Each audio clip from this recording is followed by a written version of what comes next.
Paano ka magiging successful kung sa utak mo talunan ka?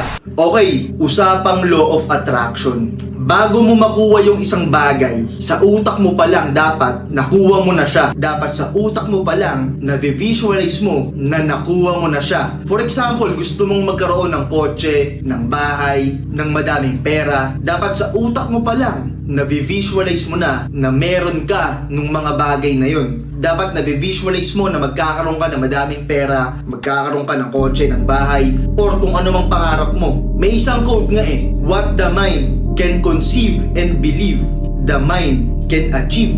Galing yata kay Napoleon Hill yun. So basically, pag nakikita mo sa utak mo, mangyayari. Diba? Magkaroon kayo ng positive mindset. Imbis na puro kayo reklamo, imbis na negative kayo, maging positive kayo. Imbis na isipin yung mahirap magkapera, bahay, kotse, hindi para sa akin yan, pang mayayaman lang yan. Imbis na isipin mong ganun, isipin mo, yayaman ako, healthy ako ngayon, yayaman ako, wala akong sakit, sisipagan ko, magkakaroon ako ng kotse, magkakaroon ako ng bahay, magkakaroon ng madaming pera. Imbis na negative kayo, maging positive kayo.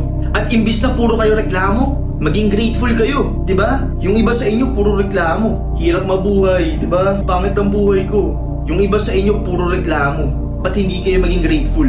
Thank you Lord sa buhay na meron ako, healthy ako, nakasama ko pamilya ko, sarap mabuhay, 'di ba? Kung iisipin mo, sobrang daming bagay na pwede kang maging grateful for, pero hindi ka grateful, ungrateful ka. Ang pinaka-point ko lang dito, if gusto mong maging successful, dapat sa utak mo pa lang successful ka na. At imbis na negative yung mindset nyo, gawin yung positive.